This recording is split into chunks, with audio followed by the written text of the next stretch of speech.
From the Watson Institute for International and Public Affairs at Brown University, this is Trending Globally. I'm Dan Richards. On September 13th, a young Iranian woman named Mahsa Amini was detained by the country's morality police for improperly wearing her hijab. 3 days later, she was dead. Authorities claimed it was the result of a heart attack, but images of her in the hospital, bruised and bloodied, suggest otherwise.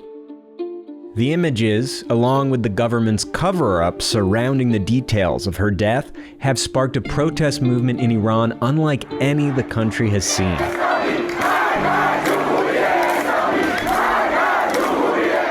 Phrases like "death to the Islamic Republic" and "death to the dictator" are being chanted around the country, on city streets, and university campuses, and even in schools for young girls.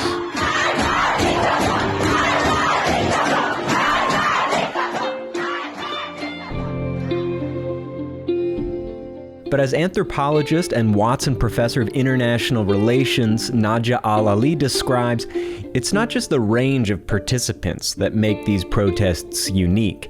It's the way that women's rights and gender equality have been put at the front and center of the movement. Not only the mandatory veiling, but more broadly than that, the issue of women's rights, the control of women's bodies, it's not a side issue anymore. On this bonus episode of Trending Globally, I talked with Nadje about the protests and the unique role gender is playing in them. What we're seeing is and always has been about more than just what women wear. It's also part of a much longer history of political resistance in Iran that many of us, especially in the West, would do well to better understand. I started by asking her to describe the underlying issues that make this moment in Iran so ripe for protest. Here's Nadje.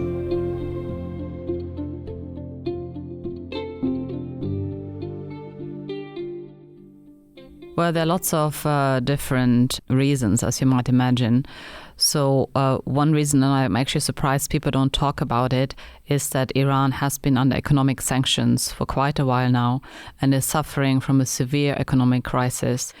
But maybe more importantly, over the last year or two, we've had lots of women who had actually been arrested by the so-called morality police because current President Ibrahim Raisi is taking a hardline approach. And so there has been a series of small protests and, people just within Iran, trying to figure out, what is happening, how far can we go? And also, of course, Iran has experienced a series of protests. Very few people know that in 2019, people were protesting on the street. Hundreds of people were actually killed. At the time, they were protesting against corruption, also against economic condition, oppression. But because the regime is heavily invested in the internet infrastructure, it is able to shut down the internet. So very few images at the time got out of Iran, 2019. But, really, I think also if you go even further back in history, ever since the Islamic Revolution of 1979, women have been protesting against not only the mandatory veiling, but also other aspects of control and authoritarianism. So how do you view then what's happening right now in terms of how much is it a sort of like part of this lineage of protests, but also what seems different about it, or does anything seem different about it to you? Yeah, that's a really good question. So I think what is different is that the issue of women's rights, the control of women's bodies, not only the mandatory veiling, but more broadly than that, has become the center of protest. It's not a side issue anymore. So in the past, like when we think about the Green protest during the election or even the 2019 protest, yes, women were out on the street and they might have protested against the veil, but it wasn't so central. Now you actually have men in solidarity with women. But also what has become obvious in Iran, and not just actually in Iran, across the region, is that the struggle for gender-based equality, for women's rights, that has actually become central to the struggle against authoritarianism. And I mean, we've seen that in Iraq, we've seen that in Lebanon, we are seeing this in Turkey as well. In Iran, there is a similar trend evident. Why do you think that is? Well, I think because, unlike, I think, many political scientists who, I think historically have been gender blind and thought, that gender issues are a side issue, when you look at political regimes globally, you can tell a lot about the nature of the regime when you look at their specific gender politics. We see the same happening in the US. I mean, discussions around reproductive rights, abortion, discussions around LGBTQI rights, women's sexuality and so on are very much linked to wider political orientations. And this is because communities define themselves very much through the idea of, women's bodies. A woman is perceived to be the biological reproducer of a community, and then she becomes a symbolic producer of a community as well.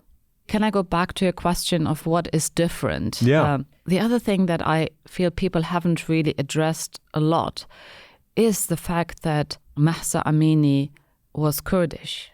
She wasn't, so many of the women that have been arrested historically were often middle class, upper middle class, urban women, Iranian, often from Tehran, who were really pushing it with respect to dress code, were dressed in a kind of very fashionable way. But Mahsa Amini came from a small town in the west of Iran, a predominantly Kurdish region. She and her family were visiting relatives in Tehran. She was people refer to, she was just an ordinary girl, who wasn't even trying to make a statement, right? And so this has, I think, galvanized even more people that, people coming together in solidarity and protesting the death of not an urban middle class person, but, a woman from a community that's actually marginalized in Iran. I think that's significant as well. Yeah, so it's both not predominantly led by men and or middle class professional men from the center of the country. Yes. Although, the different protests, I think in 2019 we also saw a broader class base, but when it comes to the issue of women's rights, it has often been the sort of urban middle class women who were at the forefront. But this is clearly much more broad based, and women are leading the protest, but they're joined by men as well. And it's across Iran, different regions, different cities, big urban areas, smaller cities as well. Going back to some of the underlying causes of this current protest or uprising, do you think that global movements in the last few years, especially geared towards women and LGBTQ rights, have had an effect on people and on women in Iran to bring issues of gender to the front and center? It's interesting that you asked this question because I saw, I think it was today or yesterday in The Guardian, a letter to the editor by a woman based in the US who said, well, what is often missing in the discussion is that women in Iran are very much influenced by the US feminist movement and they're aware of that. And I have such a strong reaction against that because, Iranian women, long before, women in the US or elsewhere in the West, have been mobilizing around gender-based issues. And so, yes, it is true that there is something global, transnational happening in terms of gender-based issues becoming more central to wider claims to challenge political regimes. But I don't think that we can say that Iranian women needed any kind of inspiration from the outside, certainly not from Western context. Yeah, and I don't mean to say that that's where it came from or it was required. I think it's just trying to figure out what caused this movement to take this shape now as opposed to 10, 20, like as you said, there's a centering of gender issues that there maybe hadn't been before. Well, I mean, I think that the Iranian women's movement, which has existed for a long time, always centered women's issues. But what is different is that a wider public is more susceptible to actually centering that as well. And I think that has something to do with an increased awareness globally how especially authoritarian, militaristic, right-wing political regimes are instrumentalizing women, gender, and also, of course, trying to reinforce heteronormativity. I mean, it's all linked. And I think there is an increasing awareness globally. And the leaders in Iran have thus far shown no signs of sort of capitulating to these protests. And in fact, the cracking down seems just incredibly severe, at least based on what we're seeing from the internet. I wonder how you think that strategy will play out. You know, if I can go back, I mean, I think very few people realize that I think one major reason why the protest started is not only because a young woman died clearly as a consequence of being beaten up by the police, but the subsequent attempt at cover-up once the images of Mahsa Amini start to circulate. Instead of coming out and saying, okay, we're going to investigate it, you know, something happened, we don't know, we'll look at it, immediately they denied that there was any violence exerted by the hand of the police. And not only that, they actually published a heavily edited video of Mahsa Amini, how she was detained in the first instance, how she then had an interrogation, and then the next thing you see her lying on the floor. And I think that really sparked the anger. Now, you know, we have, I know that President Ibrahim Raisi now has come out and said, you know, we're sorry what has happened. I know we're going to investigate, but I think that's a bit too late. Meanwhile, you have Iran's supreme leader, Ayatollah Ali Khamenei, who is saying, well, you know, this is all Western infiltration. You know, this is kind of one of the common lines. Now you ask me, how is this all going to play out? I think it can go into all kinds of different directions. I mean, historically, we've seen that the brutal crackdown by the Iranian regime, and of course other regimes globally in these situations, could lead to a situation where the protests would hold because so many people get detained, injured, and even die, as we've already seen, right? But then, on the other hand, it could also be that the regime is unable to actually crack down totally on the protest, that the protest could be lasting and widespread, and that the regime will be unable to actually contain them and would then have to make concessions, right? And then again, we have different scenarios because I don't think that at this point protesters would be satisfied just with an easing of the implementing of the mandatory veiling. Now, the demands that we hear from protesters are broader than that. So I have to say, you know, I'm not good at fortune telling, but from everything that I know, both in terms of the history of Iran, but also other protest movements in the region, I feel it could go into any of these directions.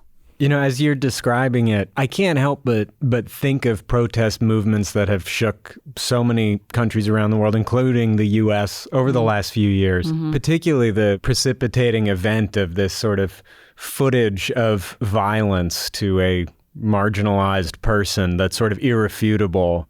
How do you think about it in terms of other protest movements around the world?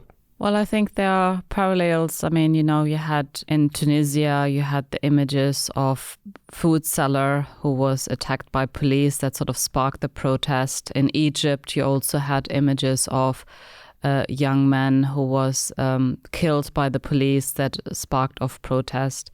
I mean, it's never just the reason, but it's a spark, right? And always there are underlying issues, economic issues, issues around political repression, and yes, increasingly also the awareness and the pushback in terms of gender-based inequalities and rights. But then, I'm thinking about sort of the idea of revolutions, and I know that revolutions, do not happen from one day to the next, but they happen over a long period of time. And although I think regimes might manage to suppress and crack down violently on protest for a certain period of time, I just don't think that sort of the underlying dissent and resistance can be totally squashed. The other thing I think that becomes so apparent for me now is everywhere in the world, we see that societies are polarized. And we see on the one hand,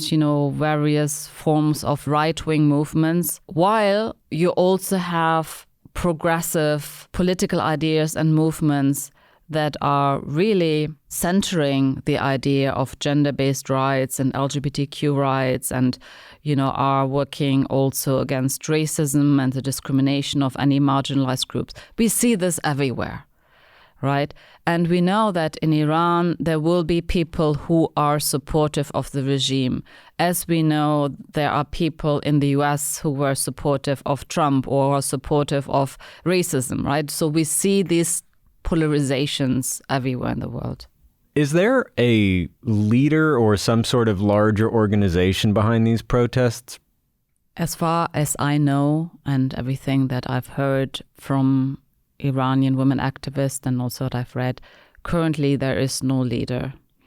And I think that's one of the things that the current regime, the Iranian regime, is really fearing. Right now it's organic, people from different walks of life protesting against the killing, but then having a different set of demands and having different experiences as well, based on the different class backgrounds, ethnicity, whether they're women and men, whether they live in a big city or a small city. But the moment this becomes more formalized or structured, the moment you have a leadership emerging, I think that will feel even more threatening to the regime.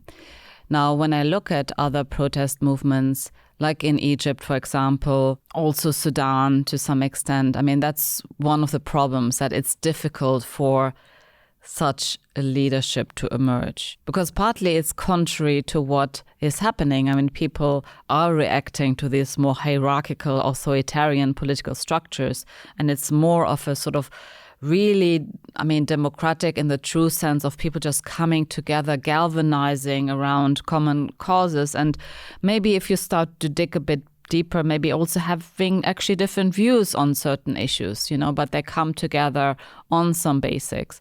So right now, no, I'm not sure whether it might emerge in the future. Despite the efforts by authorities in Iran to cut off access and communication with the rest of the world, so many really incredible images and pieces of footage and moments have been captured of these protests. And I wonder if there are just any that stand out to you that you think people should check out if they haven't seen. Yeah. So first thing that comes to mind are seeing images of women taking off the hijab and cutting their hair. And the cutting of hair is symbolic of mourning. And so that's what's happening. And women throwing their veils into bonfires. These are very powerful images. But the other thing I've just been made aware of, there is a singer-songwriter Iranian by the name of Shervin Hajipur.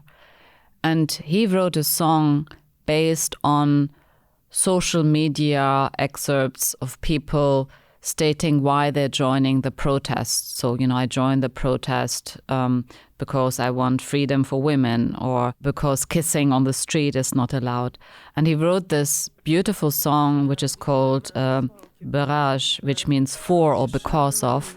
And that song has become an anthem of the revolution.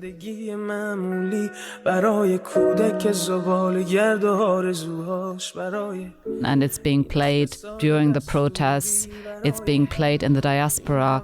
I've seen images of school girls. They're standing in front of the blackboard where the lyrics of the songs are written and they're singing it, and you see their hair, they're taking off the hijab. It has been circulating. Well, Nadje Al-Ali, thank you so much for talking with us. Thank you for inviting me.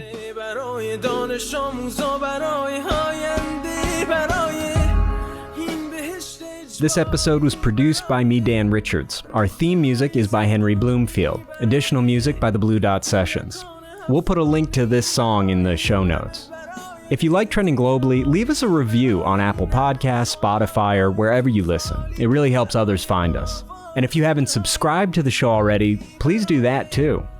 If you have any questions, comments, or ideas for guests or topics, shoot us an email at trendingglobally@brown.edu. Again, that's all one word, trendingglobally@brown.edu. We'll be back next week with another episode of Trending Globally. Thanks.